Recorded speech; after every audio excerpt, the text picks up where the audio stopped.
And welcome back, everyone, to another edition of Going for Two, presented by Home Field Apparel. I am your host. I am the publisher of the Extra Points newsletter. My name is Matt Brown. I am joined by my D1 Ticker colleague, Bryan Fischer. Bryan, it has been an immensely eventful past couple of days. Did you have a good Thanksgiving? Were you able to get any kind of rest at all, given how much you were on the road and how much your cardiovascular system was taxed by the United States men's soccer team?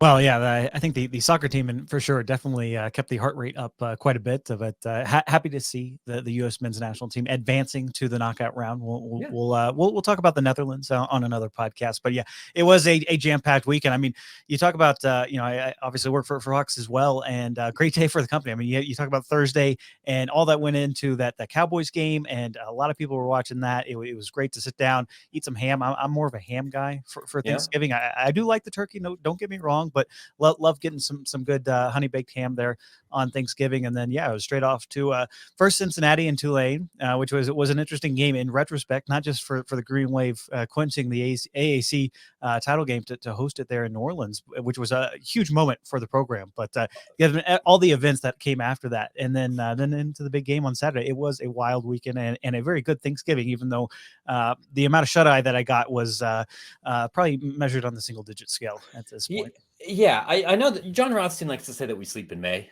I don't know when exactly we get to sleep. Hopefully that's soon, for you as the season's wrapping up. Like I was It is not. Let me tell you, I looked at my calendar in terms of the flights and all this stuff. We get a bunch of stuff. We'll be in Vegas next week for the SPGIAF forum. So a lot going on the calendar. And let me tell Christmas. you, it never stops. It never stops. No. There's like that one week gap where Christmas happens, and that's about it. But otherwise, we are go.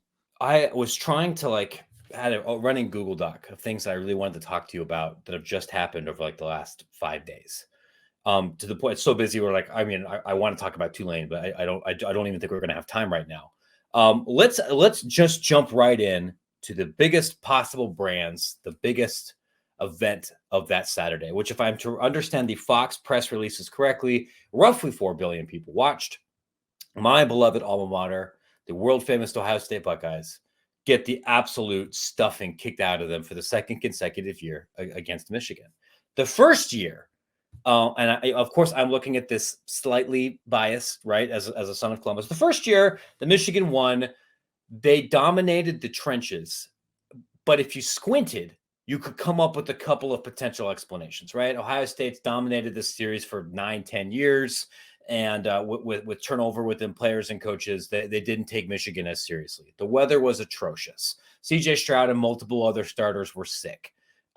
These kind of the defense was bad all year. The defense was also that's also true. Defense was bad all year. So you can look at that and say, okay, all right, perfect storm. But this year, right? This year, this is going to be the focus of the entire program. You're going to have the score broadcast in the room. You're going to go hire a vegan grandpa, Jim Knowles, to come in here and restore the defense specifically for this particular game. And not only did Ohio State lose, but I think in what is maybe even more emotionally distressing to people who are invested in Ohio State football, they lost by being out Ohio Stated, right? The core DNA, the historical DNA of the Ohio State football program is about toughness, right? It's about coaching in short sleeves when it's 9 degrees outside and physically imposing your will on somebody. And the first time, Michigan did that and Ohio State didn't. And then this time, Ohio State's program now, while not untough, is fundamentally built on explosive plays and being the right. We talked about before the team that's built to win an F1 race, not a tractor pull. And then Michigan beat them by picking up 4 touchdowns of explosive plays, even though Ohio State controlled the run of play there a little bit. And when the dust settles, it's a blowout. So I wrote earlier this week, and you wrote something that didn't completely refute everything that I said earlier. Like, from my diseased perspective, as a graduate of this school and someone who still cheers for the program, it is difficult for me to see a scenario where Ohio State regains its previous position without making some enormous changes. And I also recognize that on one hand, it is insane to say this because Ryan Day is 45-5, has never lost to a Big Ten team that isn't Michigan, has blown out most everybody else, won every game this year by double digits, and is still recruiting at an elite level. And yet the vibes are off with Ohio State football. And now as they kind of look into the season, Michigan is going to be your preseason. No matter what happens in the transfer portal, they're going to be the preseason favorite to win the conference next year. Penn State might very well be the preseason team to finish second over Ohio State. Michigan has now picked up a couple of in-state commitments to Ohio from Ohio State here. I mean, they weren't 5-star guys, but there's the word around the campfire is that that recruiting in that part of the country is not going as well. Honest, how panicked do you think it is rational to be from somebody who at one time had an osu.edu email address in their lives? I think there's panic just because of the expectations there at Ohio State. Yeah, I think that contributes so much of it. As you mentioned, Ryan Day 45-5. I mean, how many schools right now would just kill for a coach with that kind of record at their school? He's like 3. Taking them to a national title game, and yes, they were blown out in the COVID year by Alabama. That was a team that you kind of felt was maybe ahead of schedule, and then last year it was what it was. It was still a very good team. I think overall we got to see them even fight through the adversity there in that Rose Bowl, even down a bunch of guys. You could see just the talent overall, and let's face it, this was a mega matchup between a fellow undefeated, and they didn't come through. And it's interesting to see after the fact. Now I wrote a column on Ryan Day feeling the heat from this win or from this loss, and just the pressure to win this game. I know everybody's going to bring up John Cooper, understandably, given the Ohio State Michigan connections.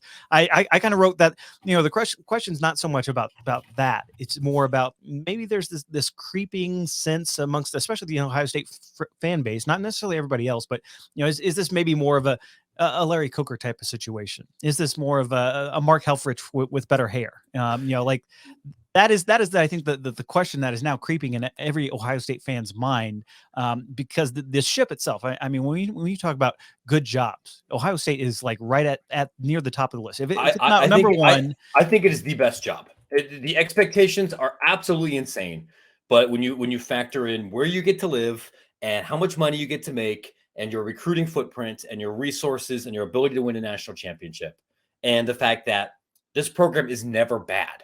That's the other thing. For my money, you look at Oklahoma right now, right? Like they had the John Blake era. We obviously get 6-6 this year. Like the Oklahoma has had some dips. That's a very historically one of the best programs. Obviously Texas, everybody talks about that job.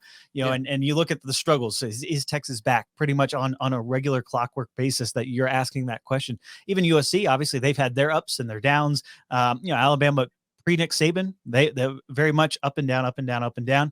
They're most of the programs are going to hit that trough at some point. Ohio State has not, and I think that is a testament to just how good of a job it is, how the resources there, really how the entire kind of state pulls together for that program. That just the talent advantage that you tend to have over the rest of your conference is a big reason why you can kind of skate into essentially a 2-game season when you're talking about the Michigan game and you're talking about that Big Ten championship, but.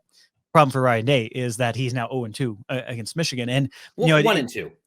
1-2. Excuse me. You're right. 1-2. And the problem is, this is very similar to kind of how it was about Jim Harbaugh back when he started his career. Yes, there was that controversial spot, which I think everybody kind of gave him a bit of a break for back in 2016. But like outside of that, it was just such a lopsided record that contributed to the pressure that we saw a couple of years ago when he had to take the pay cut, when he had to talk with Ward Manuel about bringing him back. Like a lot of the conversation around that was, listen, if you can't beat Ohio State, then what are we doing here? And I think that the conversation now has shifted over to Ryan Day, and ultimately, what are you going to do? Last year was bringing Jim Knowles. Yes, the defense got better, but giving up those explosive plays like that, just really being out-toughed by a Michigan team that was down their best player in Blake Corum, really had defensive issues, across the board. A lot of their guys were hurt. They were playing backup. So like that is the kind of red alarm that I think is kind of going off in the minds of a lot of Ohio State fans, not just allowing those explosive plays, but the manner that they did it, the who they did it to against a team they should have been favored pretty heavily, against given the circumstances, and to get blown out like that, I think that just contributes to kind of the psyche as you wrote so well about on Sunday. It's interesting that you mentioned Coker and Helfrich and some of those other cases. To be fair, Coker won a national title. Yeah. Things kind of fell apart very quickly from there. Helfrich, I think, is interesting. the Cooper comparisons are more than just he didn't do well against Michigan. And in Day's defense, Cooper lost to some pretty crappy Michigan teams, or at least some very average ones when he had overwhelmingly superior talent. The two Michigan teams that beat Ohio State the last 2 years are elite Michigan teams. They're the best Michigan teams that have existed since 97, some of the best that have happened in my entire lifetime. The thing that was interesting about Cooper, one, unlike most other people that coach Ohio State, he's not from Ohio. He was born in Tennessee. He had coached at Arizona State. He had coached at Tulsa. He had ties. He went to Iowa State. He wasn't part of this world. I want to say, I'm double checking this. Never even coached in the Big Ten beforehand. His great innovation when he came to Columbus was really embracing the idea of recruiting nationally, which people kind of forget, even in the mid 90s, was not the uniform standard for elite programs that it is now. Right. So some of Ohio State's best players came from like Arizona and came from places outside of Ohio during that run. And the level of like high end talent acquisition and the people that went to the NFL from Ohio State from like 95 to 99 compared to where they were during the Earl Bruce era and before, very significant. But that was always some of the criticism that we always heard growing up was this guy doesn't really understand how important this game is. He doesn't really understand our culture and is producing a team that is very talented, but not tough. Talented, but not a team. Now, some of that is a crutch and a narrative and a cliche. And Cooper's in the Hall of Fame for a reason. He was a really, really good college football coach. But Ohio State had one of the best college offensive linemen ever, some of the best college wide receivers ever, some of the best defenders ever, and never had a championship to show for it. And only like one or two Big Ten titles. So there's a reason why you're seeing like that. That is not a name that elicits warm feelings. Where I grew up, despite the fact that he achieved at an elite level for a long time. Given there's some other weird kind of context happening here I think over the last 72 hours that are worth considering in Columbus. Number one, Luke Fickell just took the Wisconsin job. This is the guy that is was message board candidate 1, 2, and 3, assuming like Mike Vrabel's not going to leave the Tennessee Titans to come back or something, right? So now, that not only does that become more difficult to get him to Columbus, you now have to face it, in the very near future. And everyone associated with Ohio State football respects what Fickell's been able to do with recruitment and more importantly, talent development and culture building. The Wisconsin did not scare anybody for a long time. They will scare people now. Ohio State's president just announced that she is resigning. And we're working on at least I'm trying to figure out a little bit more about why exactly, if you're resigning due to complaints or an investigation, but you don't have to vacate the building tomorrow, how serious were those things? But there's a possibility of other significant administrative change happening in Columbus. You also have, Gene Smith's probably not going to be there forever. And Day is somebody that if he wanted to, produces the kind of football that would attract interest from the NFL. So if there's these other changes happening, you're tired of being heckled when you go into Kroger. Your recruiting landscape's changing a little bit here. I am not saying this is going to happen. I do not have any inside information. I live in Chicago. I'm not an Ohio State beat writer. But like that doesn't seem like a complete crazy person fever dream to think like maybe this, maybe Day isn't going to be here for 8 years. Right. And perhaps look at opportunities where you don't get yelled at the grocery store for only winning 93% of your games, Well, I think there's always been the thought that of the kind of elite coaches in college football, yes, Lincoln Riley would be one that would consider jumping to the NFL at some point, and Ryan Day would be the other. And you can understand why if you're an NFL owner, despite the issues, I think, of hiring college coaches that we've seen between Matt Rule, between Urban Meyer recently, I think that has kind of cast a little bit of doubt in terms of non-NFL guys, really taking those jobs and moving forward, especially in potential rebuilding situations. But at the end of the day, you can understand, hey, he might be attractive to make that jump up, and maybe he's not long for the Ohio State life, as good a job as it is.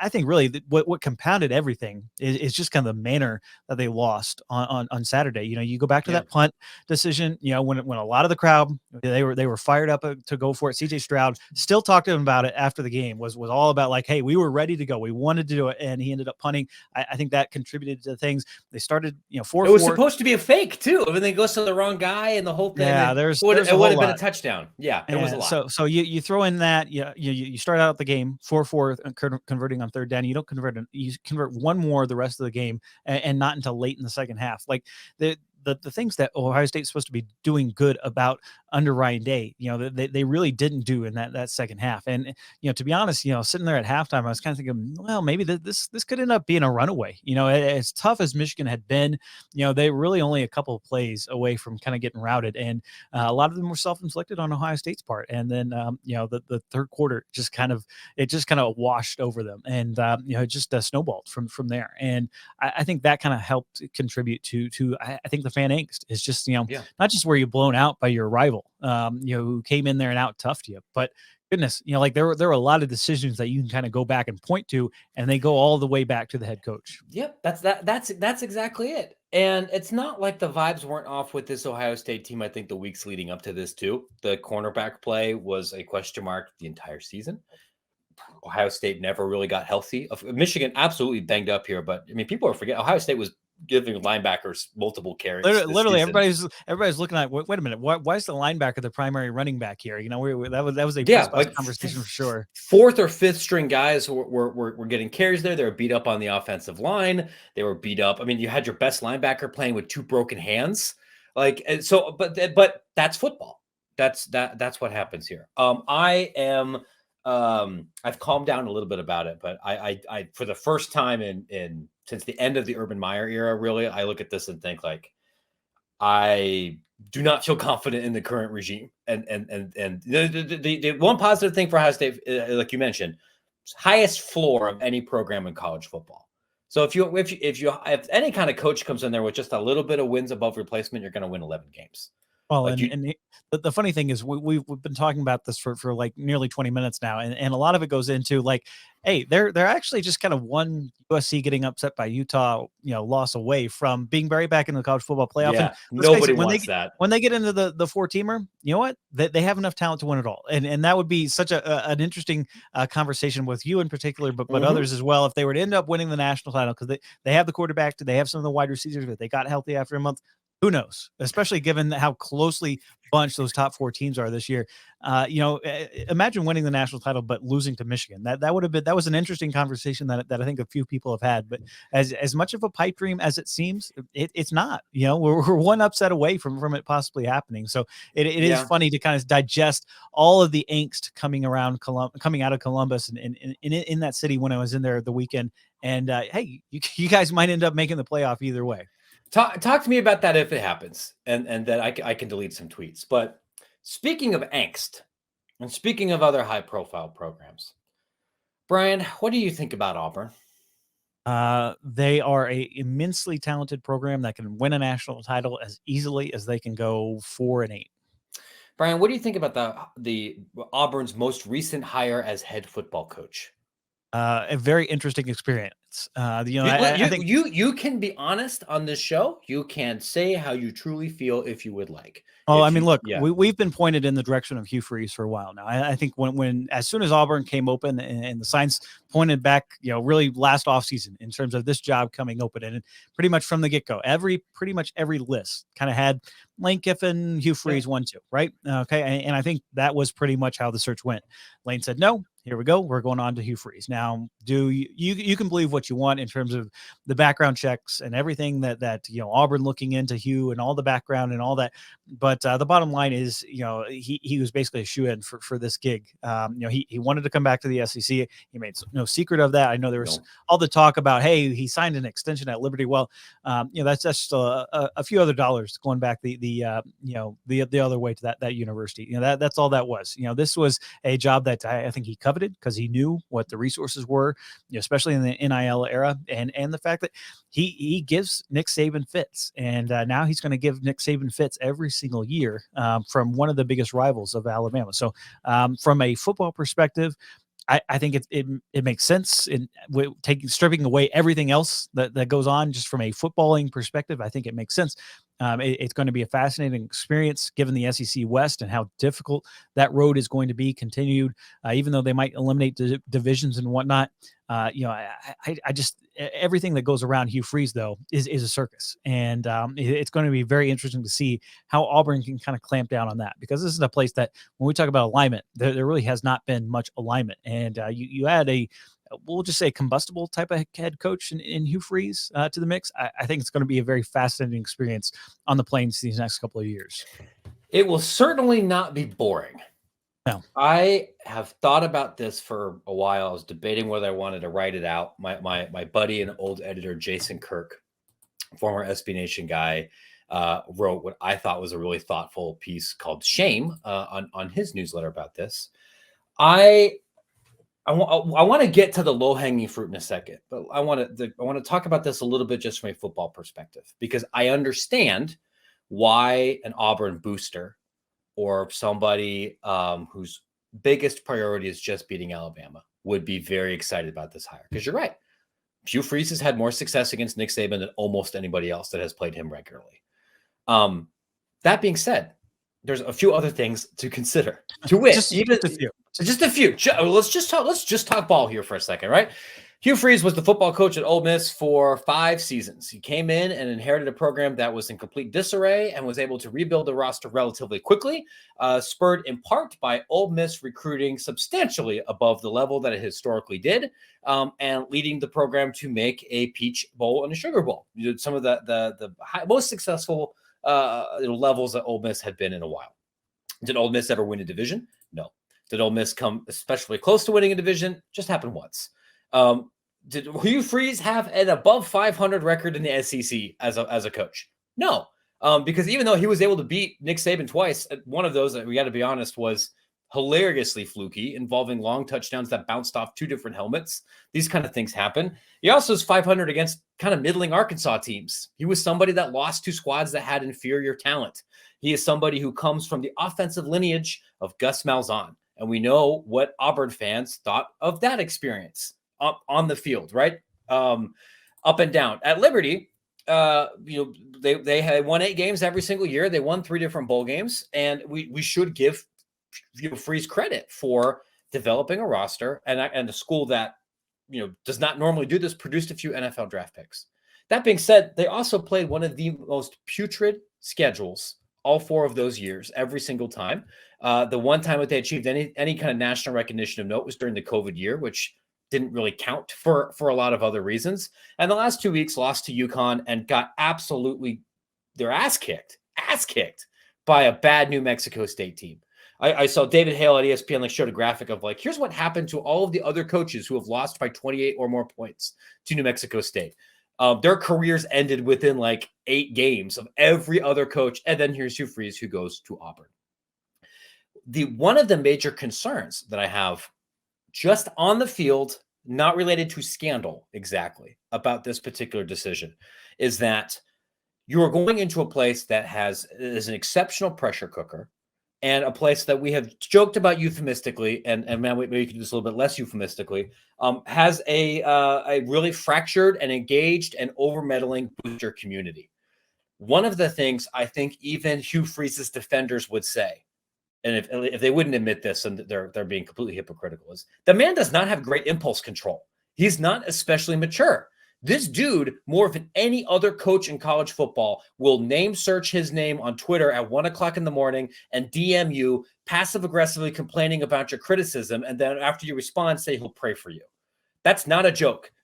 I don't know if it's happened to you. It has happened to me. It has happened to many of my colleagues. He does this. Nick Saban does not do this shit. Nick Saban doesn't even probably know how to work Twitter. The fact that there were rumors or that people had to actually ask in this press conference if he's lost his Twitter privileges is because this is somebody who pathologically craves attention and craves validation and is notoriously thin-skinned. And even if you did not have, let's say, impulse control problems in other aspects of your life, that's a very bad combination coming into a place like Auburn. So all of those things here, I would say I have some concerns. But holy shit, there's a bunch of other stuff that has nothing to do with football. And forgive me here, even a couple of days later, I'm still like legitimately angry about it. Let's roll the tape here just very, very briefly. Of course, the thing that everyone's going to talk about with Hugh Freeze is that Hugh Freeze, while being one of the most publicly sanctimonious and performatively religious individuals as the head coach of a major football program, was brought down not from NCAA scandal, which he probably should have been. And even though Ole Miss, lied about how his involvement in some of those scandals, he was brought down because he paid for sex on university phones. Now, that makes Hugh Freeze a bad husband. That makes Hugh Freeze a bad steward of university technological resources, but it doesn't necessarily make him a bad football coach. And I understand why some of our colleagues in the media have said, like, we got to stop being Puritans about this. We already know that there's no character bar or anything here for college football. Like, you got to get over it. As a fellow religious person, it's a little bit harder for me to get over it, given the rest of the Hugh Freeze, Jimmy Swaggart performativeness. Like, that bothers me on more than just a college football level, but it's true. Hugh Freeze is going into a league with both Steve Sarkisian and Lane Kiffin. And we both know that those two people are not like Gregorian monks. And you can be a good college football coach and have impulse control issues, perhaps in other ways. Right. But not only that, at Liberty, he goes and he DMs multiple times, unsolicited, a woman who was criticizing the university over how they investigated sexual abuse allegations. And then during the background check search, Miss Auburn did not reach out to this individual. And like, that is an inexcusable use of university power and speaks to that poor impulse control. There's a long list of pretty shady, gross things that have been tied to Hugh Freeze when he was a high school coach. Things that for a university family that famously prides itself on being pro-family, pro-traditional values, the whole Auburn creed, none of that stuff would line up to it. This is not the first time a university has showed its entire ass over the idea here of, we want our coaches to be exceptional molders of young men, that we stand for something else here other than just winning football games. But what is bothering me so significantly about this is that I think this is one of the most flagrant cases of it. And it's one where powerful people have blanketed themselves in religion to excuse some pretty gross things that they've done. So I don't want to hear about Auburn family. I don't want to hear about traditional values. I don't want to hear about integrity or doing things the right way. You've just decided that, I think Auburn has pretty clearly communicated what it thinks about women, what it thinks about the university or athletic department's obligation for sexual assault victims, what it thinks about propriety, and where that lands on the importance scale relative to beating Alabama. And that's a decision you can make. But by God, I don't want to co-sign it. And I don't want to be somebody in this business and shrug that off because I assume that you're going to be immoral. To me, if you're going to do those kind of things here, if I can't get viscerally upset about it, I'm not in the right business anymore. Well, you're not alone, and that includes a number of members of that Auburn family, as you just referred to. I mean, I think it's important to keep in mind that this search, given everything that was going on, obviously you have an new AD coming in that was from an SEC West rival. This was not a cohesive search. Usually you kind of get a kumbaya type of moment amongst the fan base, some excitement. It's like you moved on from a coach that, let's face it, nobody was really kind of behind. There was issues on the field. There was issues off the field. I think, if anything, maybe a little bit of that goodwill was kind of brought back a little bit with Cadillac Williams being the interim head coach the last couple of games, and just kind of the fight the team saw that kind of united guys and gals in the fan base. And that's kind of been dissipated a little bit with this hire because of those reasons that you just eloquently described right there. And, even behind the scenes, I don't think this was a search that necessarily, got everybody excited about landing Hugh Freeze. And I think that speaks a little bit to the market. Frankly, the SEC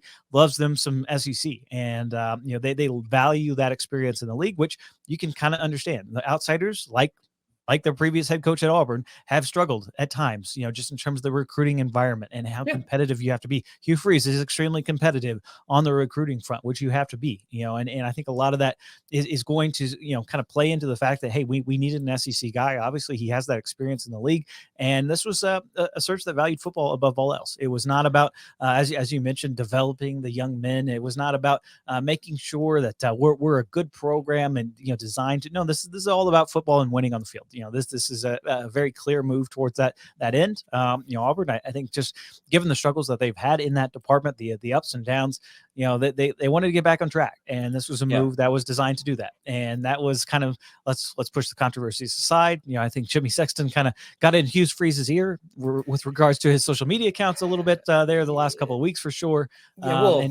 Jimmy Sexton got into a lot of people's ears. I would look like, based on how some of our colleagues described this search and described this hire, which I understand.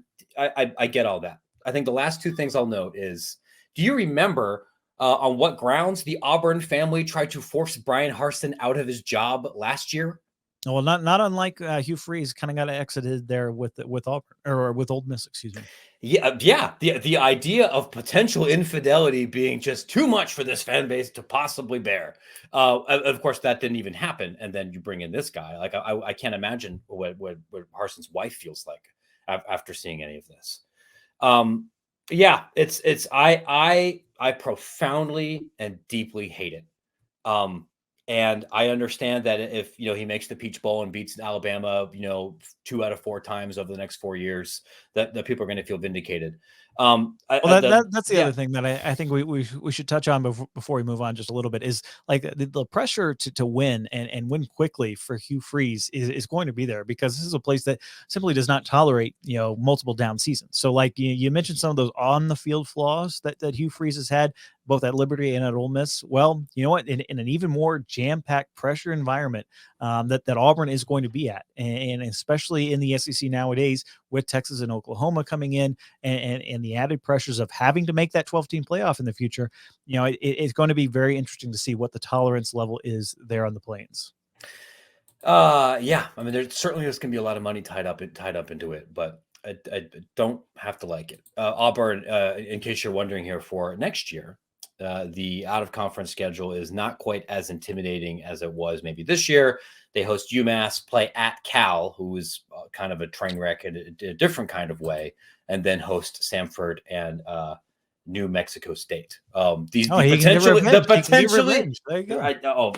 How freaking funny would it be if New Mexico State won again? We might have to send you down to Auburn to go cover the Jerry Kill revenge game. I would love to go. I was not welcome at Liberty before, and if I go cover a Hugh Freeze Auburn game, I promise I will wear a suit. I will be respectful.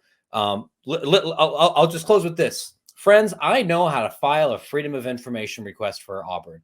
I know that you got to be an in-state resident in Alabama to file those, but we have burners out there, and we'll just say that I'm going to be paying close attention. As well, I'm sure my old friend Stephen Godfrey and many of my other reporter colleagues will be giving the coverage to this program that I believe Freeze said in his presser today that he covets. Yes, we know you covet things, Mr. Freeze. Speaking of wanting things, let's talk quickly about our sponsor here, Home Field Apparel, who, unlike the guy that I just yelled at here for the last 15 minutes, Home Field Apparel actually does live up to those beautiful family values here. They make clothes that are comfortable. They make clothes that are fun conversation pieces that bring in the unique historical logos of your alma mater, or schools that you want to pretend that you went to that you didn't. They've recently released Harvard and Yale. I didn't go to either of those schools. I'm going to go visit Yale this weekend, but I definitely didn't go there.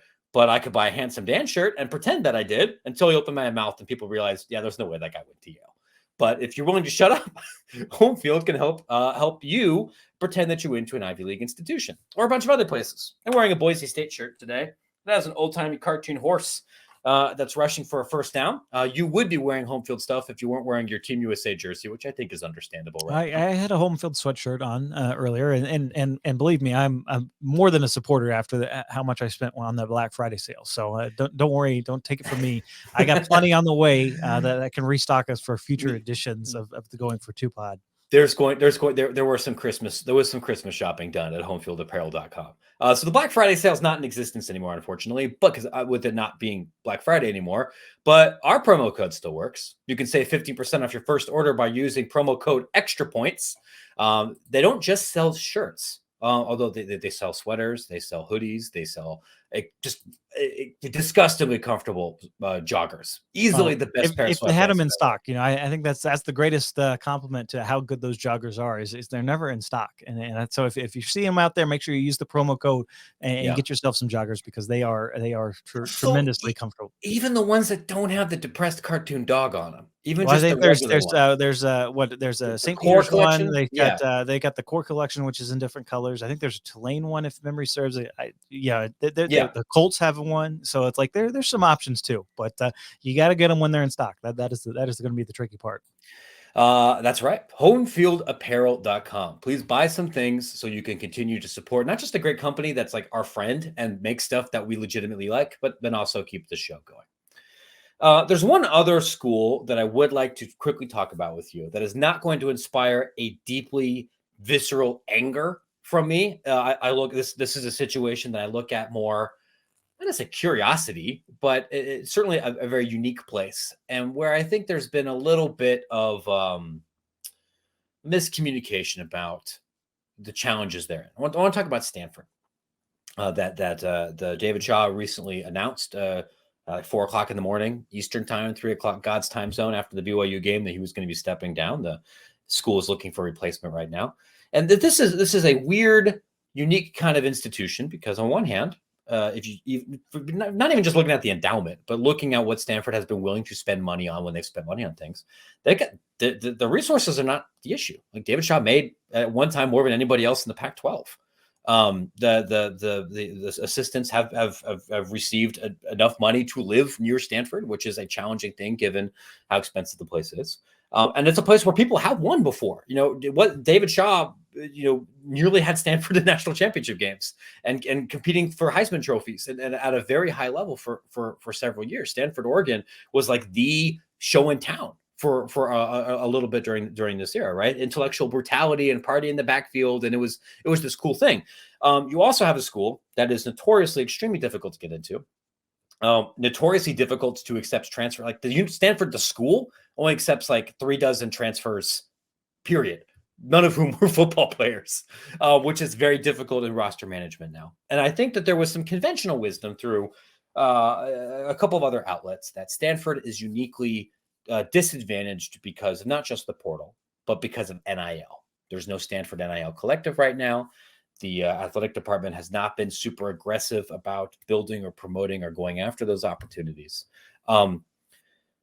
I don't want to launch into another monologue here completely. I'll give you a chance to talk, but I'll just say, I don't think that that's a entirely accurate depiction of not just like Stanford's troubles, but even like Stanford's approach to NIL necessarily. Would you agree? It's a unique school, like let's make sure we put that up front. Like this is a very unique school in terms of the values, in terms of what they think about athletics. It is just going to be different. You look, speaking of Hugh Freeze in that press conference, behind the background that he had today was all about, they had the Auburn collective up there as one of the logos next to the school logo.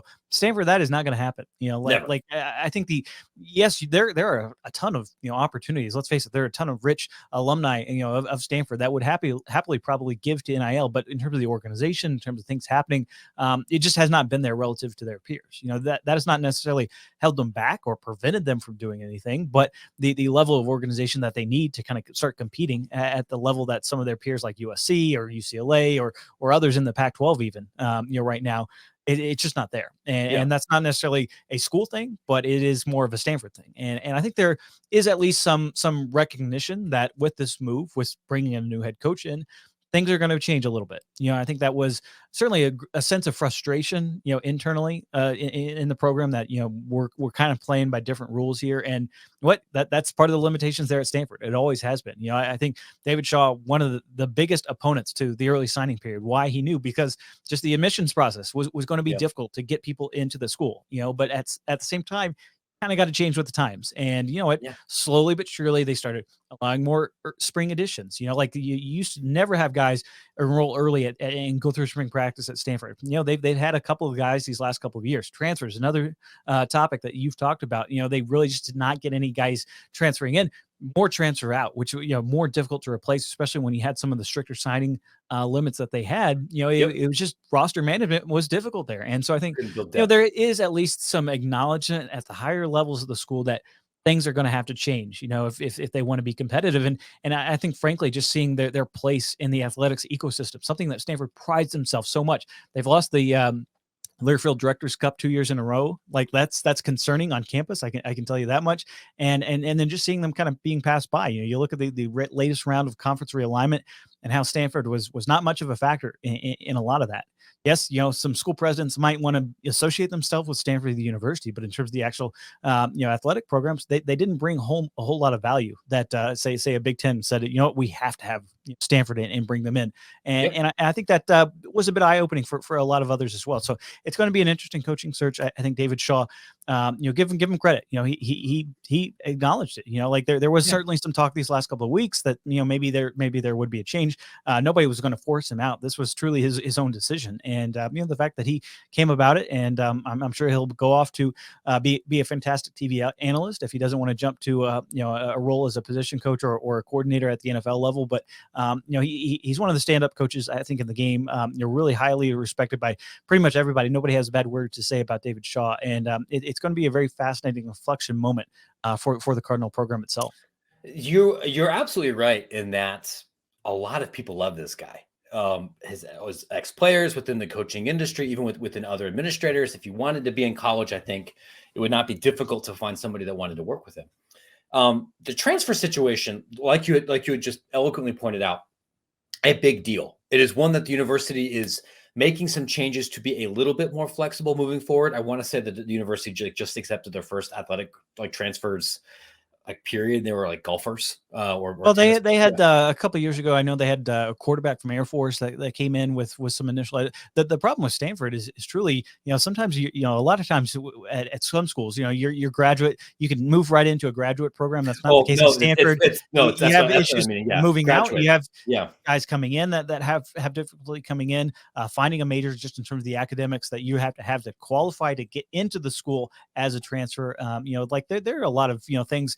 I was talking with somebody about initial eligibility standards on something unrelated, and that just kind of brought up connecting with this thing. A lot of these schools, they might be dropping some test requirements and all that, but you got to have a certain number of English credits and all that, and it's just a little bit the bar is a little bit higher there at a place like Stanford, and we've seen that at other places. You look right across the bay, Cal struggling with some of the same issues, and that's just really more inherent to their institutions. You got to remember these athletic departments are reflective of that larger university, and that's coming into play here with the Cardinal and their struggles recently. Even all of that being said, and with this team not really being terribly good over the last couple of years, last year 2022, Stanford sides the second best recruiting class in the Pac-12, 7 blue chip players. 2021, Stanford struggled a little bit more that year, but still signed 2, was still middle of the pack. COVID kind of messed things up there a little bit, but even when they were bad, leaning back here, they were still generally recruiting in the top 4.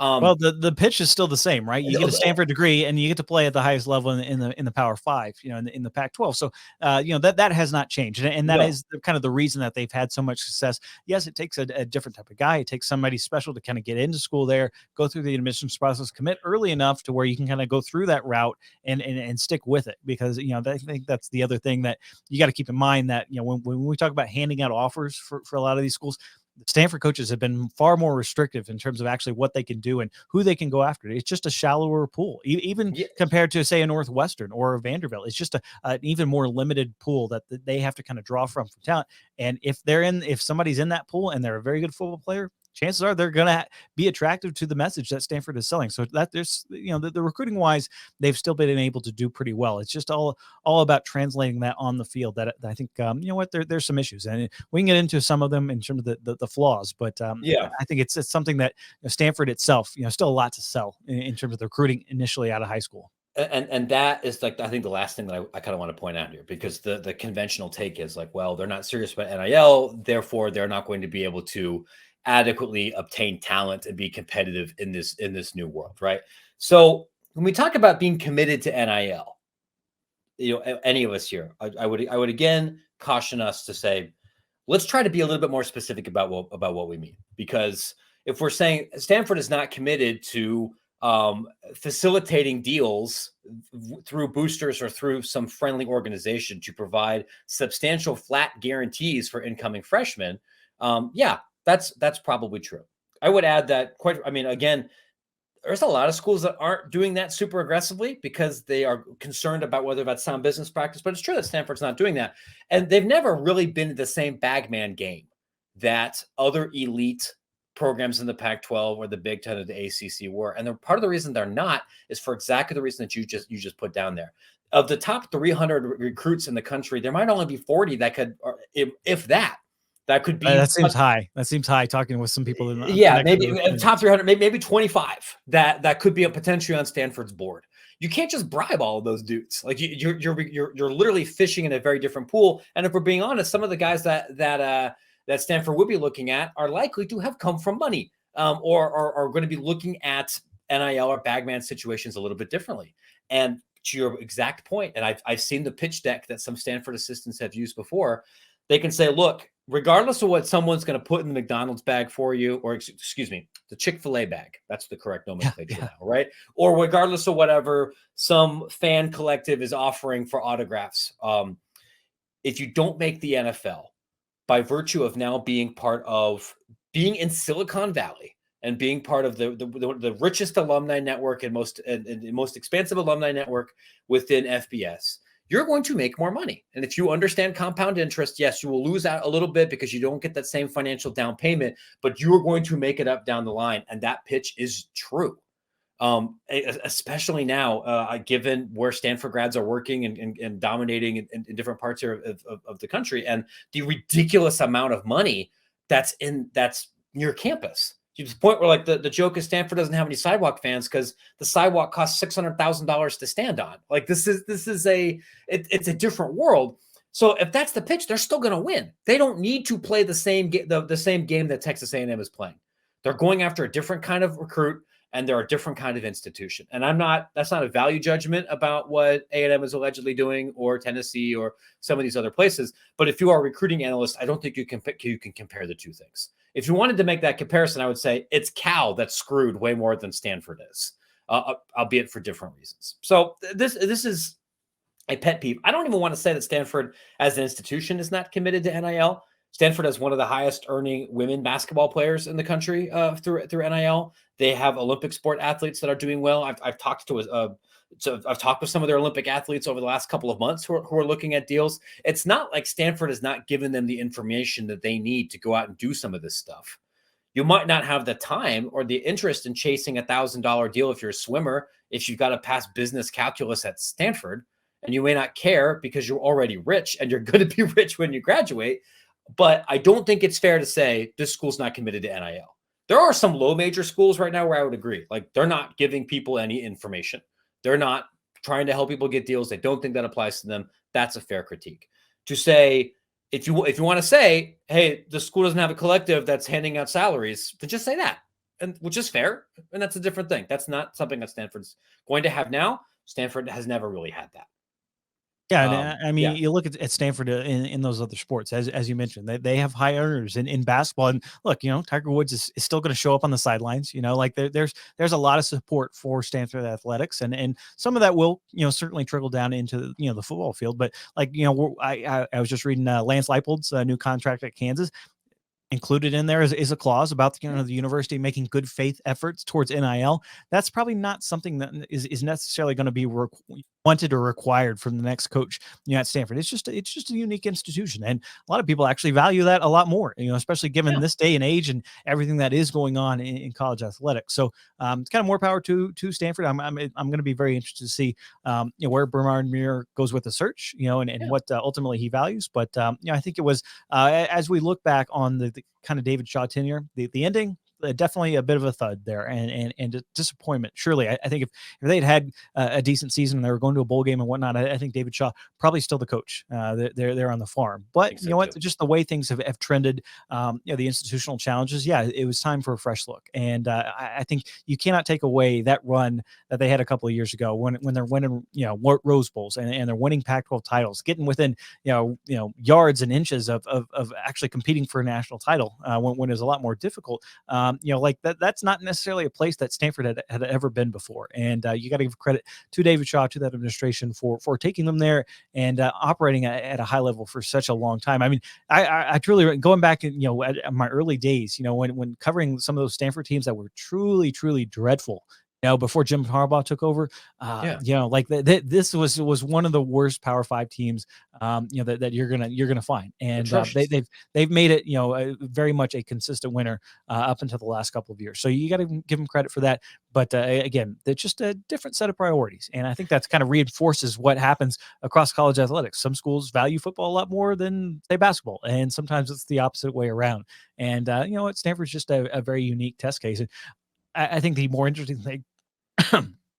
Excuse me. The more interesting thing is just kind of comparing them across the bay there with Cal, because the UC system has even more kind of restrictions and stuff. So with Justin Wilcox, I know they've struggled. Everyone's on strike right now. Like now's not the time to go try to cut another $10 million check to the athletic department when all your adjuncts are on strike. Yeah, so there's a lot going on in the Bay Area when it comes to athletics, and I think it is disappointing. I think there are a lot of diehard Stanford fans. I know it seems kind of crazy to kind of think that when you look at the attendance there, but there are a lot of folks that really support the Cardinal athletics and really hope that they do well on the field. And I know they're a little bit bummed at seeing this move, because they know what kind of the fine, outstanding gentleman that David Shaw has been, and really an alum that has helped shepherd that program to heights it really hasn't seen.